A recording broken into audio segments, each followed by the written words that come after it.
What's up guys? In this video I want to talk about power stations, solar generators, solar panels, and then kind of compare that to regular traditional gas generators.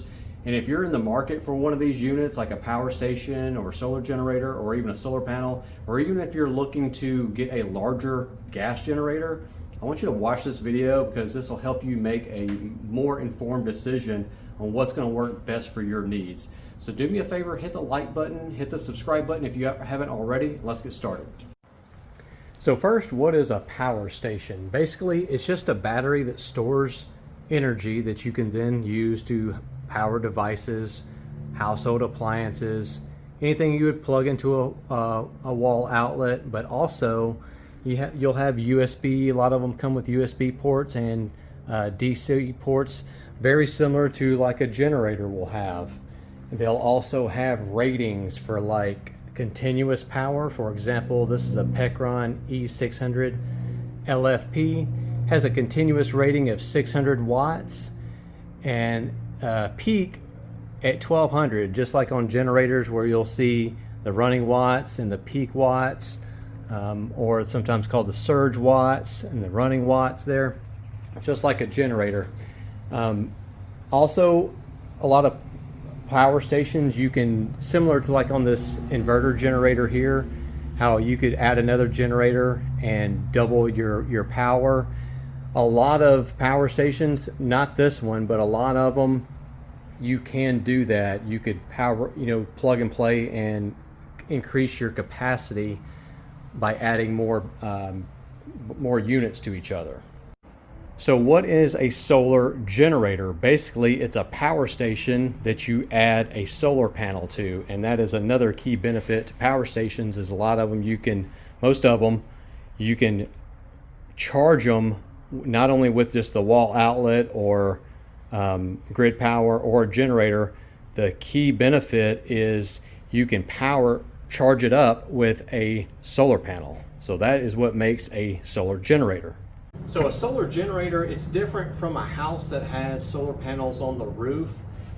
Most of those houses, if they don't have a battery bank or a power station to where they can store that power that they're getting from those solar panels, they can't use that power during an emergency or power outage.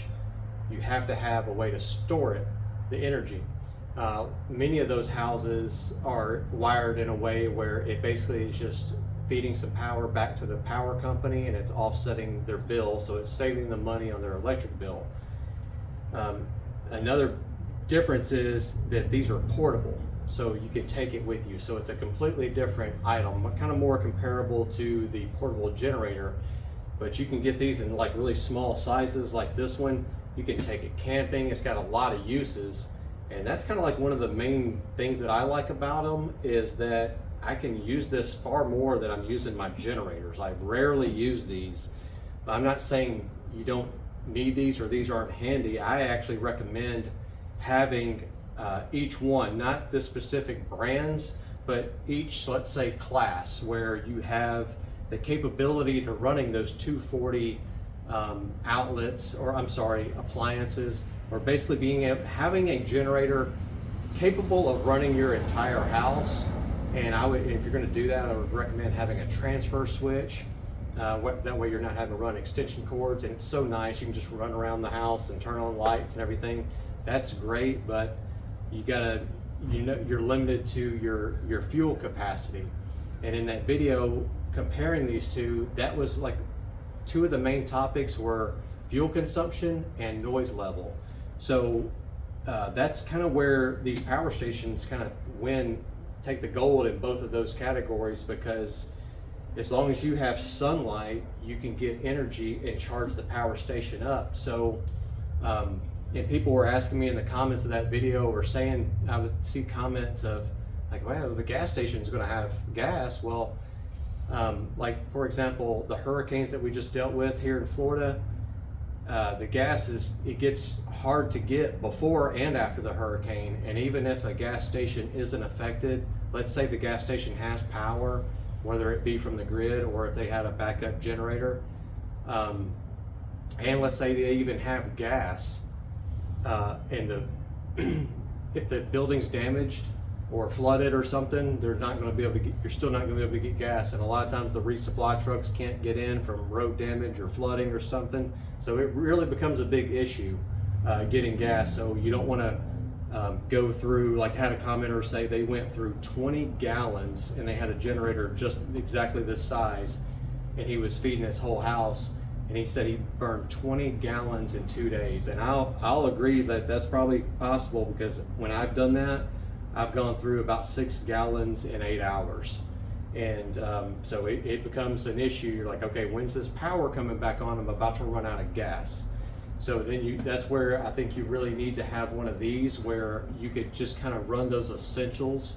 Once you kind of realize you don't know when the power's coming back on, you don't know if it's going to be a day, a week, 2 weeks, you can really start rationing that gas properly and running those essentials like your refrigerator, freezer, and just some lights, fans, and things like that. You're not going to have all those luxuries, but you'll have the essentials. You can get power stations depending on your budget, and everybody's different. Everybody's going to have a different budget.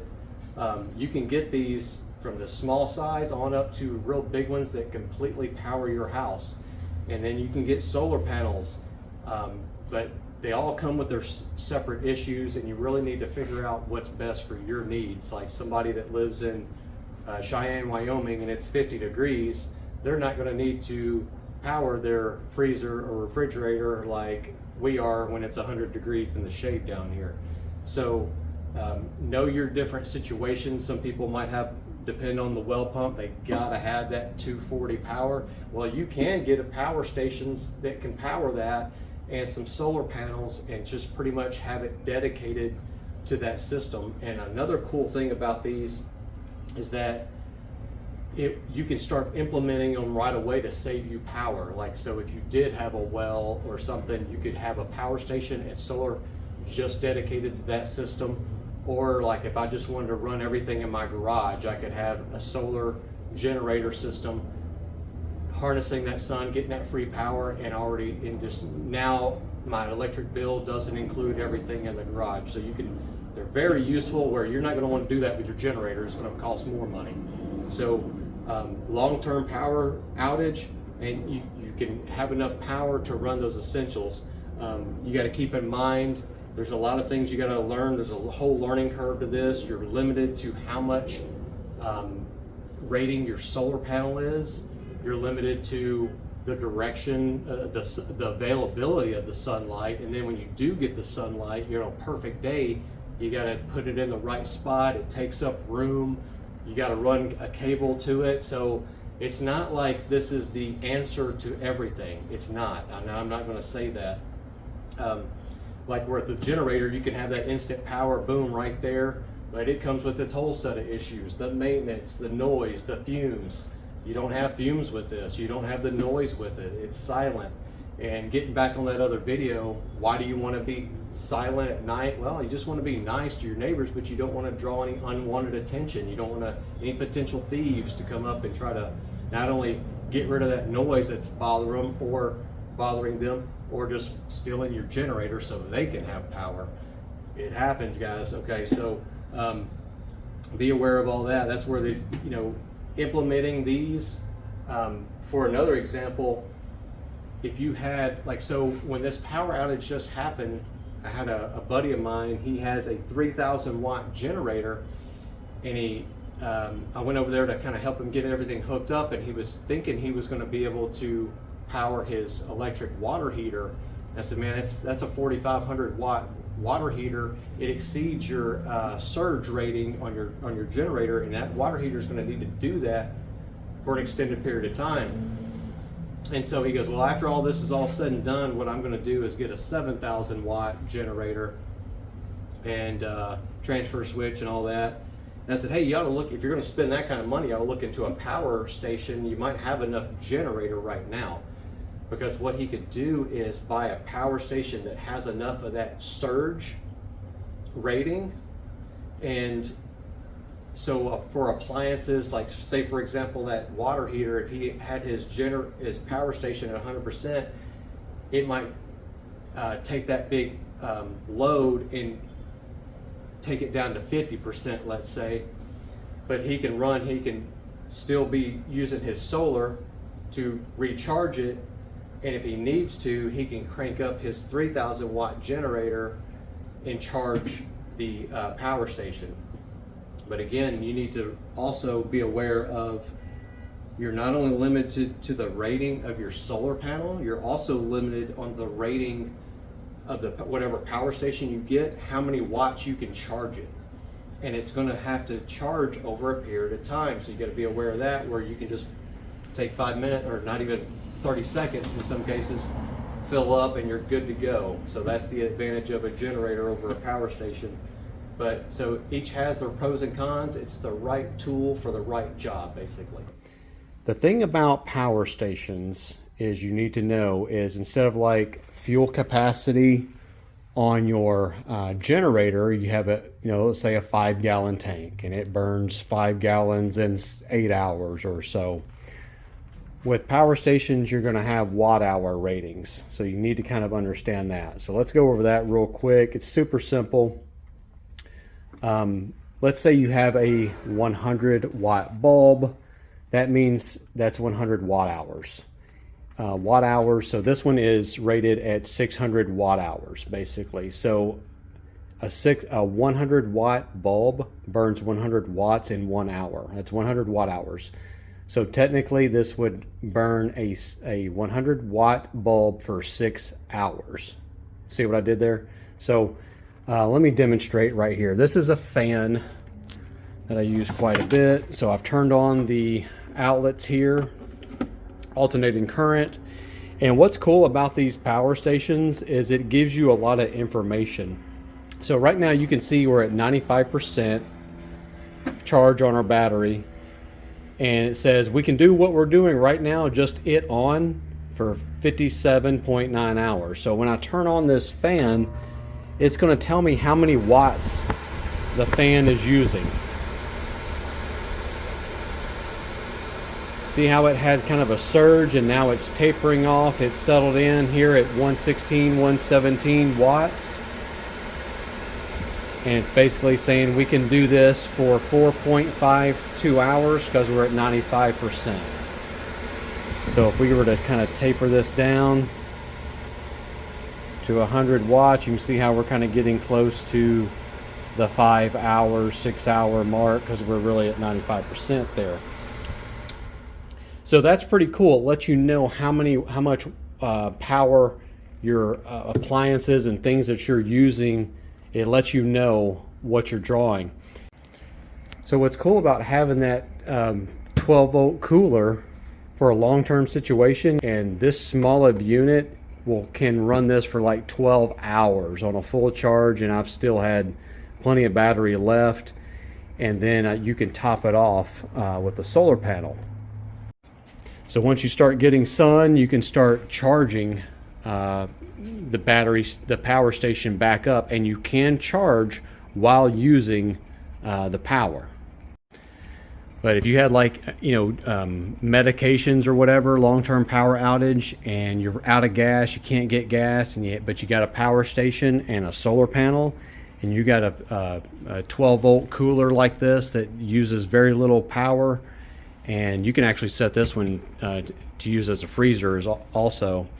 Man, that's great. That would probably save some lives. Keeping in medication, insulin, or something like that, keeping it cool. That's really nice to have. And while the power station has many uses, even without having a solar panel going along with it, but once you get a solar panel and get into a solar generator system, you really increase a lot of capabilities here. And these panels, like this one right here, it's a nice fold up panel that has these little legs that pop down, so you can kind of put it in the right direction. It's got a little bag here on the side where I can hold all the cord. I actually have 20 feet of extra cord on that one, and you can just put it out here, find the right spot. Now that could be a challenge. I mean, sometimes these are kind of light, and setting up on this floor is pretty easy, but maybe finding the right spot in a dirty area that's rocky or have lots of roots or ruts, it could be a challenge then. you know, could be a challenge. But right here in direct sunlight during a test I did on this panel, it's dirty. I just laid it out there in the mud, and I was pulling in 163 watts right there, and it's not even pointed directly at the sun. It's covered with dirt and water and stuff right there. But if you tilt it up and point it in the right direction, it'll get more. But that sunlight's not always guaranteed. Like an overcast day right here, you can see it's plenty of light out here as far as seeing, but I got my panel laid out here and got my cord going over here to the power station, and I'm getting no watts coming in just from the clouds. So that sunlight's not always guaranteed available to be able to charge up your power station. Guys, I just want to show you an example of how the sunlight drastically will change the wattage. So right now we're about probably 30 feet away. We got the solar panel out there in the grass, and we're over here in the shade. I've got that cooler over there running, but we're also charging. Right now we're pulling in 123 watts, and it fluctuates down to 112, and it just depends on the clouds. So while you have the opportunity, even though you can draw power, if I was drawing more than 104 right now, I wouldn't be making any progress as far as charging up the battery. If I used more than that, I'd be depleting the battery. So if you have one of these, you got to realize that light, with the energy you're actually pulling in from the solar, isn't always going to be as advertised. So the drawback to these portable solar panels, suitcase panels and all that, is right, it's starting to get windy. So you know, you got the hassle of putting these up, taking them down. If you're going to leave them out, are you going to, you know, can they withstand the wind? What are you going to do in that situation? Otherwise, you know, you're just like, you know, if you're going to permanently mount them, then you're a house with just, you know, solar panels. You're not portable anymore. So in those situations where you're not getting enough solar, that's where you're going to have to turn back to your generators.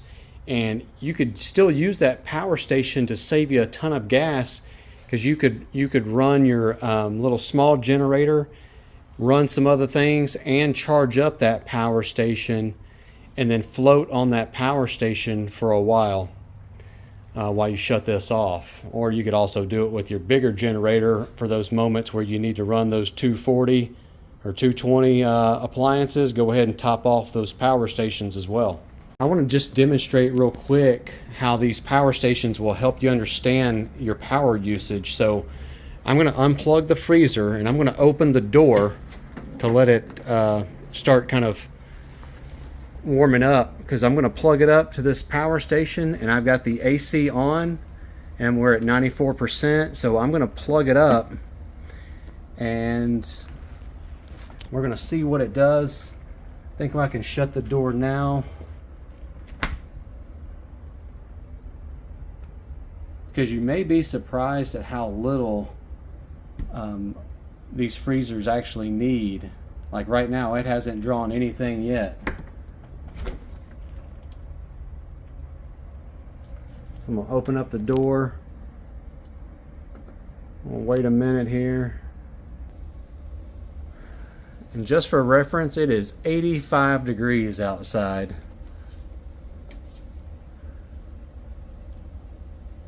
And I've had this door open for a straight 2 full minutes. The first time I ever plugged this up, it instantly, like within 5 seconds, drew like 800 watts. There we go, finally. So you see how it peaked out at like, what, 906 or something? The door's still wide open. And it's already tapered back down to 83. So I'm going to shut the door. So it's only pulling out 84 watts right now, and then it will shut off. It'll probably do this for another minute or so, and then go down to 0 watts. So even though it takes like a big draw for a few moments, it settles on down, and if you keep the door shut, the longer you can run without having to open it. So you could run probably all night, run a freezer off of this small of a power station before needing to crank up your generator or get some sunlight, solar to recharge it. And just for kicks, while I'm editing this video, I'm gonna let this run this thing, see how many hours it'll take it down to 0. I have a pretty good idea with that 12 volt DC fridge that I showed you guys earlier, but I'm curious to see how long this will run this refrigerator here that we have in the garage. I'm sorry, freezer. It's a freezer.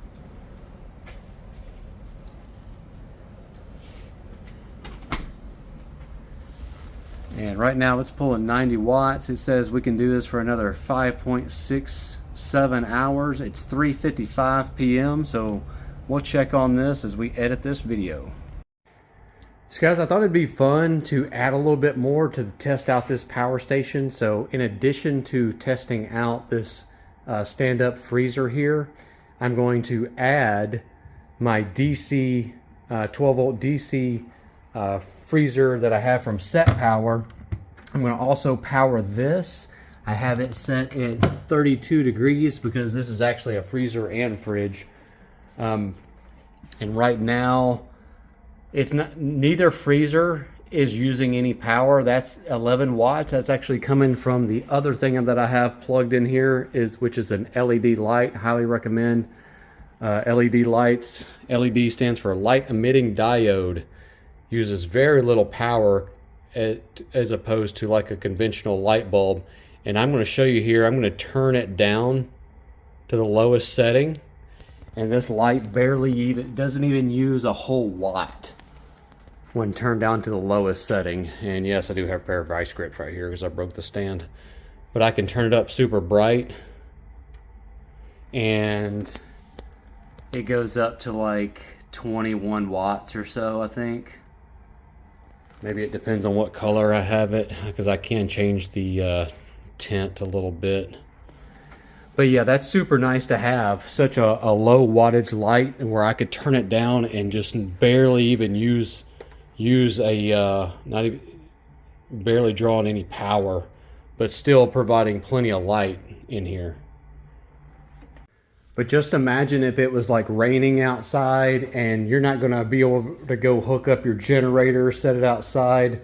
But right now I got power running over here and not making any noise, no fumes, nothing.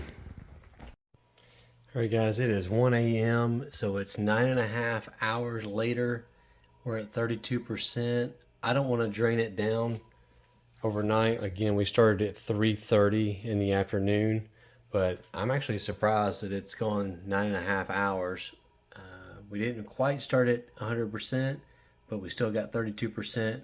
Plenty of time to go overnight, and you wouldn't have to even supply power as much as I've done. You could go 4 hours or longer, 24 hours in a freezer. But that's nice to be able to maintain it silently. And then ideally, you'd want to use the prime hours of the day to recharge this. So guys, the final thing I want you to keep in mind before going off and buying a power station or solar generator combo is how long is that battery going to last? You know, it's beyond just looking at that warranty, which that's really important, but I don't know how long these batteries are going to last. You know, I have some tool batteries that have lasted 8 years, and I've had some new ones that have lasted, the same brand and everything, that have lasted less than a year. So in car batteries, I noticed 10 years ago they used to always seem to last 5 years or 3 years, but now it seems like you're lucky if you get 3 years out of one, out of a car battery. So I know the technology has, in the last 10 years, gotten crazy. Like the capacity and the power and power tools and other things has just really grown, but I would be prepared to have to replace the battery or the power station. I would say 5 years.